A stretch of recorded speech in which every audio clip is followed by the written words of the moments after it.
इसलिए किसी भी जीव को कष्ट नहीं पहुंचाना है।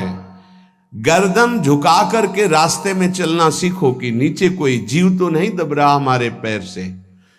शरीर को सावधानी पूर्वक, किसी को दुख न पहुंच जाए मेरे शरीर से। वाणी को संभाल कर, किसी के हृदय में बाघ बाण ना लग जाए, वाणी का बाण ना लग जाए। बाहर का प्रहार तो सहा जाता है, लेकिन जब हृदय में शब्द चुभता है वचनों का, ये बाण खरकता रहता है।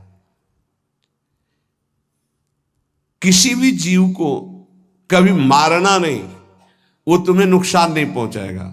गीता वाटिका में सांप निकला, फण वाला कोबरा।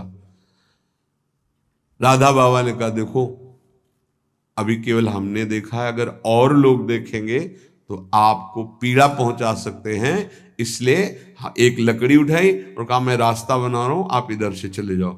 ऐसे किया, सांप उधर चला। सब में भगवान है। अगर हम भगवत भाव करते हैं तो निश्चित वहां से कोई विरोध नहीं होगा। जब हम भगवत भाव करते तो सर्वात्मा भगवान वहां विराजमान, कैसे आक्रमण करेंगे। जैसे रत्नावती जी के लिए माधव सिंह ने जंगली शेर पिंजड़े में बंधवा कर वहां लाए और ऊपर से बालकनी से पिंजड़े का ऐसे खींच दिया गया, शेर बाहर निकला दहाड़ता हुआ।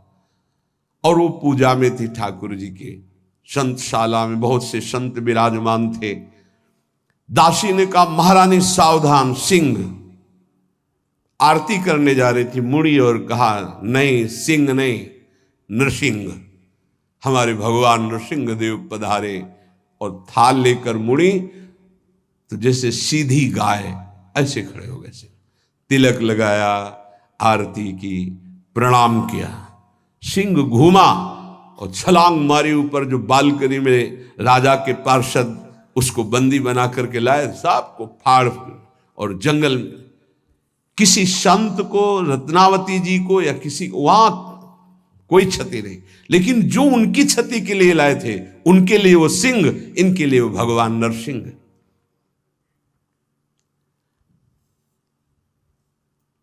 यथा योग्य दूसरे की सहायता करना, ये अपने भजन को बढ़ाने के लिए अत्यंत आवश्यक है। नारायण स्वामी जी कहते हैं साधु क्या सहायता करेगा। मान लो जो अकिंचन है वो क्या सहायता करेगा। तो विद्या दान सबसे बड़ा दान है।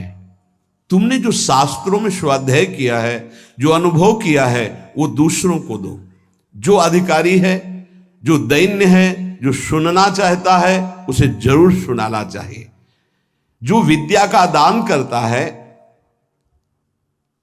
भगवान का भजन बहुत सहजता से होने लगता है। दूसरे को भजन में लगाने की बात, इसीलिए जैसे आप गृहस्थ में हैं तो आप अपने परिवार के छोटे बच्चे बड़े सब 5 मिनट आप राधा राधा कहिए, आप 10 मिनट भजन कीजिए, आप स्वयं कीर्तन कीजिए, पूरे परिवार को सुनने को मिले, बहुत लाभ मिलता है।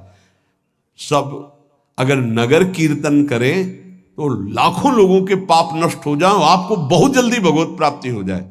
ये साधन होते थे। अब क्या हो गया कि इतनी भजन के प्रति लघु बुद्धि हो गई कि शर्म लगेगी कि हम पूरे गांव में कैसे कीर्तन करें। जो शर्म लगने वाली बातें उनमें शर्म नहीं, नाम जप में शर्म लगेगी कि हम 10 लोग मिलकर नगर कीर्तन करें। पहले ऐसा था, प्रातः 4 बजे गांव के 10-20 लोग बड़े बूढ़े मंजीरा लेकर, ढोलक लेकर के आसपास गांव में फेरी देते थे, जिसे प्रभात फेरी कहते थे, और वो नाम कीर्तन करते हुए कितनी सुंदर प्रथाएं थी। शाम के समय रामायण या भागवत की कथाएं, कोई जो पढ़ा लिखा है वो सुना रहा है, 10, 20, 50 ऐसे आसपास के घरों के लोग बैठकर भगवान की चर्चा सुन रहे हैं। ये जरूर करना चाहिए, जो भजन के लिए बहुत उत्साह बढ़ता है।